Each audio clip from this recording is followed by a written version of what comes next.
Welcome back to NCBA's Coffee Break, the podcast where we tackle big advocacy ideas in the time it takes to finish, let's be honest, half a cup of coffee before it gets cold. I'm your host, Nathan Willner, and today we've got two fantastic guests joining us, David Weimer and Scott Walterbach. David Weimer is NCBA's treasurer and longtime industry advocate who works at both state and national levels, helping connect the dots between policy, relationships, and real world outcomes. And Scott is a Missouri-based creditors' rights attorney who's deeply involved in state advocacy through the Missouri Creditors Bar and brings a practical, on-the-ground view of how legislation affects the industry. We're diving into state advocacy, the role of Missouri Creditors Bar, and why staying connected to the National Association isn't just helpful, it's essential if you want to avoid being the last to know what's happening in your own industry. We'll also talk about something that doesn't get enough credit, how one person can build relationships that actually change outcomes. And Scott will give us an inside look at what happened this year in Missouri. Gentlemen, welcome. Great to have you both. Great to be here. Thank you for having me. David, let's start with you. When people hear state advocacy, their eyes might glaze over a bit. Give us the real world version of why does it matter? There's a lot going on in the states all the time, and they aren't all moving in the same direction at once, but they do seem to tend to follow one another. And if you don't keep up with that, you're going to get hit with something that you don't know anything about and have to play catch up. So basically, if you ignore state legislation and advocacy, you're playing regulatory whack-a-mole, basically, blindfolded. Yeah, blindfolded, absolutely. And that's where organizations like the Missouri Creditors Bar comes in, right? It is. We hired a lobbyist a few years ago, and it helps us to keep everything on track. We coordinate not only among ourselves, but with what's going on in the national scene. And we give our own members a collective voice at the state level. Most SCBAs employ a lobbyist, and those who don't need to, I believe. Uh, it keeps us on top of new developments, not only what legislation is coming, but hey, there's a hearing tomorrow that we didn't know about. So it's really important to keep that relationship going.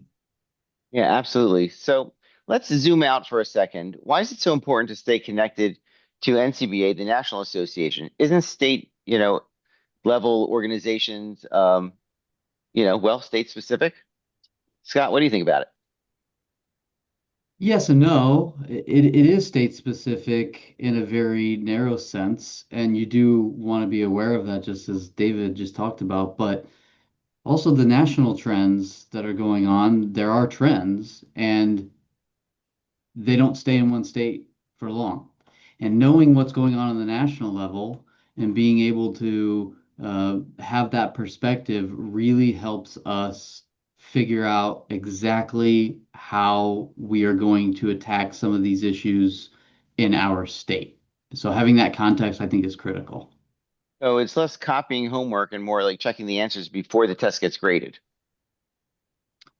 Yeah, I would say that.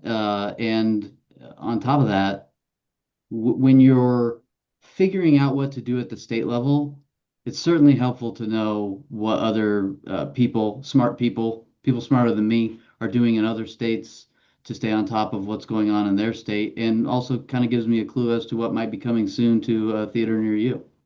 Yeah, absolutely. There's also a consistency aspect to it all. By coordinating between the state organizations and NCBA, we can all try and deliver the same kind of message and share what works and what doesn't work. So it helps everybody to stay on track and stay on message. You mentioned messaging, and that is so critical because I was recently just with you in Kansas City, And, there's a lot of discussions going on, and people get very emotional about certain issues, but it's really important to stay clear about how we talk about the industry. And, the national organization has put a lot of effort and thought into um, being able to present the image and the ethics and transparency and compliance levels of the organization in a way that gets the point across to legislators and regulators. And sometimes,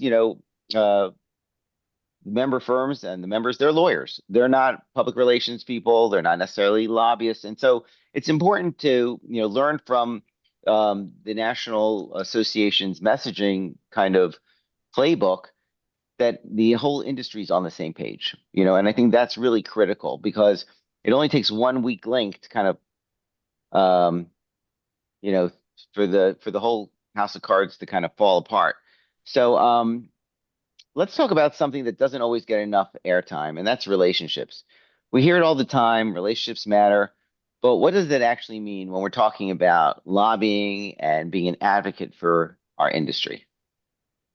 Well, I think the most important thing is consistency, that you are there, that the legislators and their staffs are aware of you all the time, not just when you're there with your hand out asking for something. Uh, in fact, it can help a lot if you offer to help the legislator with something that is important to them. So you have to build those relationships by being there all the time. It has to be a two-way street. Yeah, and you can't be everywhere all the time. And we're dealing with a lot of situations, whether it be a legislative hearing, an email to a lobbyist of a like-minded organization or something like that. You can't be everywhere, but you can be in the important places. And what's critical is that you begin to make those relationships because those relationships tend to expand, sometimes even exponentially. And back to what David said, that awareness that you exist and generally what you like and don't like, but also the reputation that you're somebody that's reasonable to work with, all those things can make a huge difference when you're advocating at the state level. Yeah, and that's really important because most people think, and I was probably one of those people years ago that, I'm just one person. What impact could possibly I have on state legislation or state regulation? We're dealing with these really large kind of, overarching issues and policy concerns. So, Scott, what would you say about how can one person make a difference here? Well, you'd be surprised because one person is all that it takes to create a relationship with another person.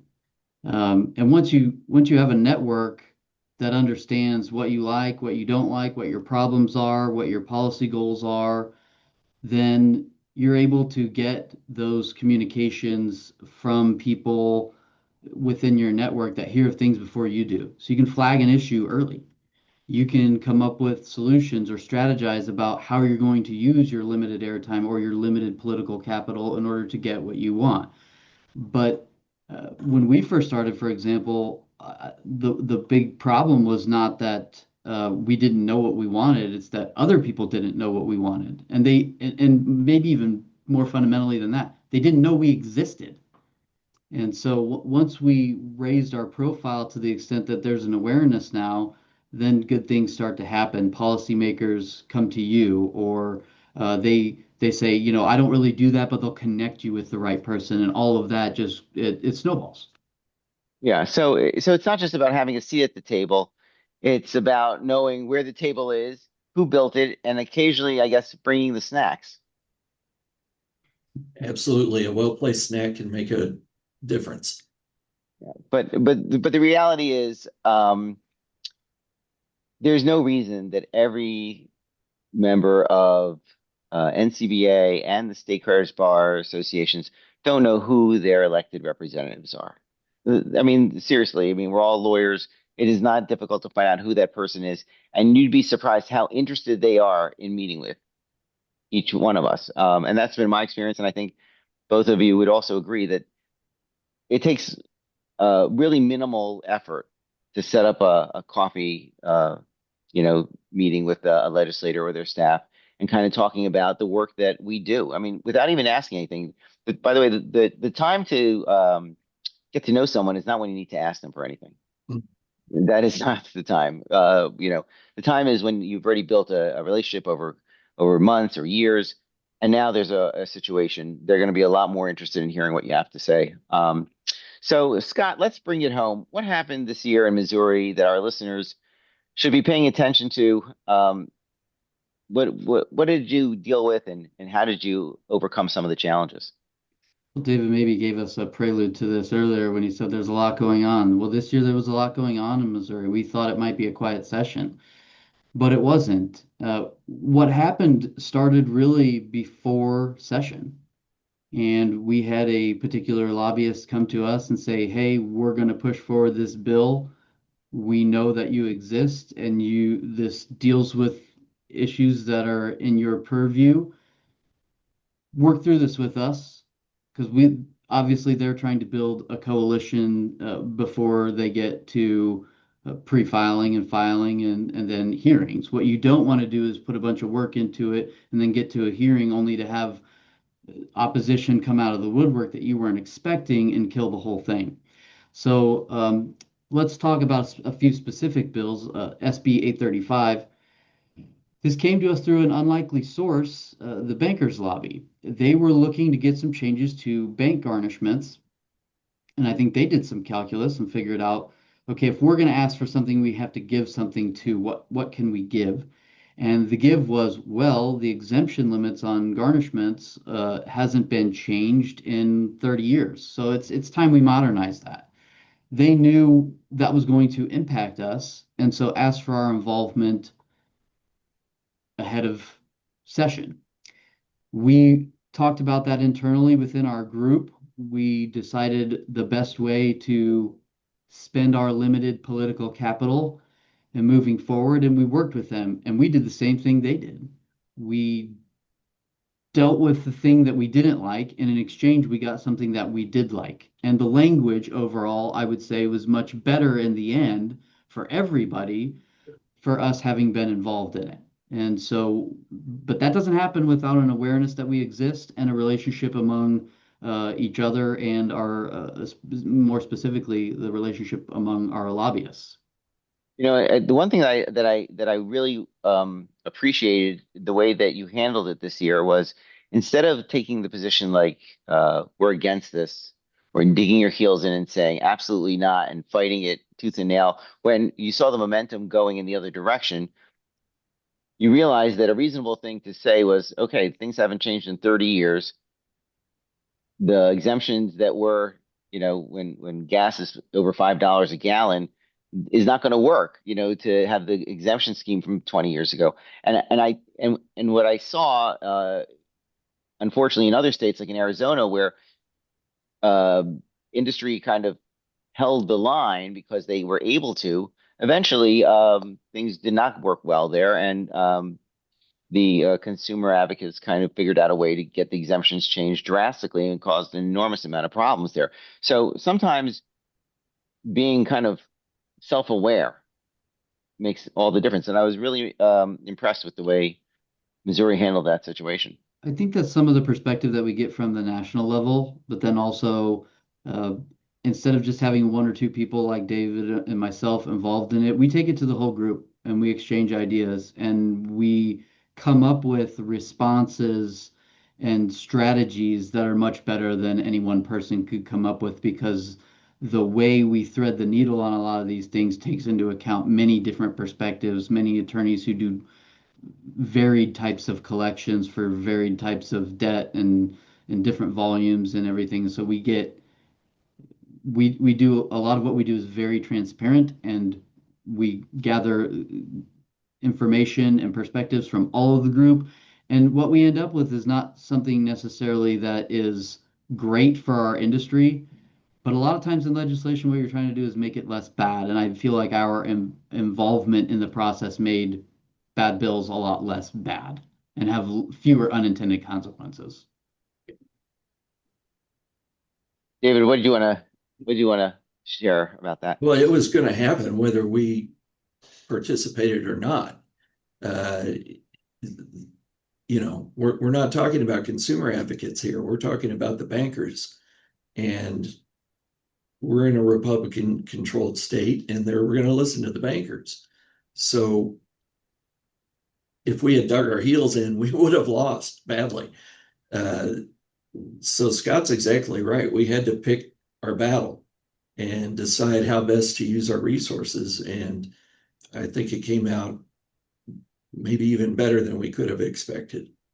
And you mentioned something that's important that I've seen over time, sometimes forgotten at different junctures and in different states, where people think, okay, well, the Republicans are conservative, they're pro-business, they're going to go our way. And so you don't show any attention or engage because you figure like when we need them, they'll be there. And that is not the way this works. Those are the folks that yes, they have maybe a more open um, door policy for banking and industry and business world, but they still need to know what you're doing. They still need to know the level of compliance. They still need to know what the challenges are. Those relationships need to continue in an ongoing way. So when something does come across their desk, they say, "Hey, I don't really know what this is, but David Weimer probably does. I'll give him a call." And that's the key. That's really what we're trying to accomplish here. We're really trying to make the state creditors bar and leaders in that group resources to the legislators because they don't know everything. They might know that they want to support the industry or support the business, but they wouldn't really understand what's good, what's bad, why it's good, and what the challenges are. So, look, everyone knows, from an ideological perspective or a policy perspective, many times what the Democrat Party is focusing on and what the Republican Party is focusing on. So don't be shocked when the Republicans act like Republicans and Democrats act like Democrats. But be shocked when Republicans or Democrats don't necessarily act the way that you think they are going to because they haven't been given the right information. And I've seen it where um, uh, Republicans, end up voting the wrong way just because nobody reached out to them and told them differently. And we're after the fact, they're like, well, if anyone would have called me, I would have definitely not gone that way, or I would have, asked for an amendment. But again, it's relationships. That's true in this bill too, Nathan, because uh, I'm fairly confident that they had talked to one person who was a bankruptcy attorney and was having issues with the exemption levels in bankruptcy. They didn't even understand how bankruptcy exemptions can be different than judgment exemptions, and the policy goals of each could be different until they started talking to us. And then I think all of us gained a better understanding of the issues from a lot of different perspectives, and then we end up with something better. Yeah, no, absolutely. And that's why, having the relationships, making the introductions early on before there's a bill pending that you have to worry about, that's, the key to this whole thing. The other thing that before we kind of come to the end of our cup of coffee, so to speak, there was other legislation there about AI, and I remember David actually reaching out saying, "Look, I don't know, this is impacting us in some way. What are you hearing about it? Maybe." And that's like a new area for our industry to have to kind of be concerned about because the AI legislation is not necessarily about particularly the practice of law or debt collection in particular, but it does impact us. So maybe Scott, you want to talk about a little bit what those pieces of legislation were about and why we were concerned about it? Yeah, that was HB 1746 and HB 1769, both made varying degrees of progress during session. It seems like it's something that legislators are beginning to tinker with, but definitely one of those issues that they need to be hearing from the people that any rules or regulations or laws governing it might affect, like us. So, for example, when they are setting liability frameworks for people's use of artificial intelligence, we need to be there because our businesses and our law firms are going to use AI in some manner. Some probably more than others, of course, but we need to be there now, not 10 years from now after all this is settled, figuring out, what, because AI did something and now I'm liable for it or I'm not liable for it. We need to be having those discussions now but they won't be happening if you are sitting behind your desk. The only way that it's going to happen is if they know who you are and you're telling them this affects you and how. Scott hit the nail on the head when he said they're tinkering with it. They they they know AI is out there. They know that it poses some risks, but they don't understand how everything is interconnected. And if we don't talk to them about it, they never will, and we'll get something that's going to mess us up.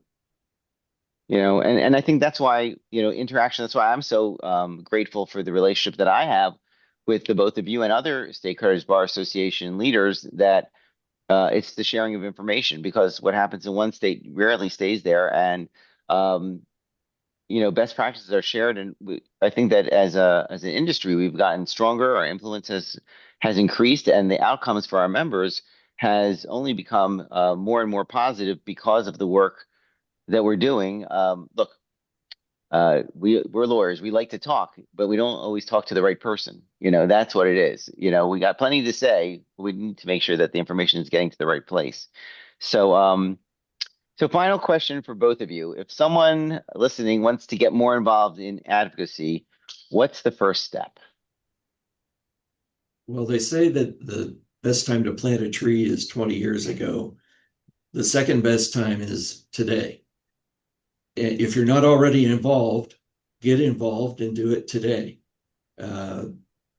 Because if you're not at the table, then you may be what they're having for dinner. You've got to get involved. You've got to stay involved, develop a consistent presence with the legislators, and teach them to turn to you for the expertise that you have when they need an answer to a question. If you get involved and make enough small mistakes along the way, pretty soon they'll call you an expert. I didn't set out to be a legislative liaison for a state creditors bar, but I did exactly what Dave did. I joined, I learned, I kept showing up consistently, and before you know it, yeah, all of a sudden I know who that lobbyist is, and I know who that attorney is across town or across the state, and we've talked, and I understand him or her, and when you build those relationships when you don't really need anything, first of all, it helps you build a life while you're building a living, which I think is understated in our business because it is tempting to sit behind your desk, but there are real people out there to meet and things that they want and problems that they have. And knowing those people really does pay off in the long run and it can grow exponentially. So don't look at somebody who's done it for 10 years and think, well, I'll never be that. Oh, yeah, you absolutely could. It's just consistency. Great advice and really well said. And the one thing that I've realized is that many of the legislators are actually surprised when they find out the level of care that we give our cases and the relationships that we have with our clients, and how much empathy we have in dealing with consumers that are may have fallen on hard times and trying to work things out. So we really do have a good story to tell, because it's what we do each and every day. And So it's with a that, it's a human story, and other humans love to learn about the problems and issues of other humans. And so when we can humanize ourselves like that, and we're not just some faceless entity sitting behind a desk, that really goes a long way toward a mutual understanding. Once you have a mutual understanding, I believe better legislation follows. yeah, absolutely. I mean, really, really, this was a great cup of coffee, and I think a lot of folks are going to be interested in what you had to say. So, David and Scott, thanks so much for joining us today. And to our listeners, thanks for joining us on NCBA's Coffee Break. If you take one thing away from today, stay connected, build relationships, and don't wait until something happens in your state to get involved. Until next time, keep the coffee hot and the advocacy smarter. Have a great day, everyone.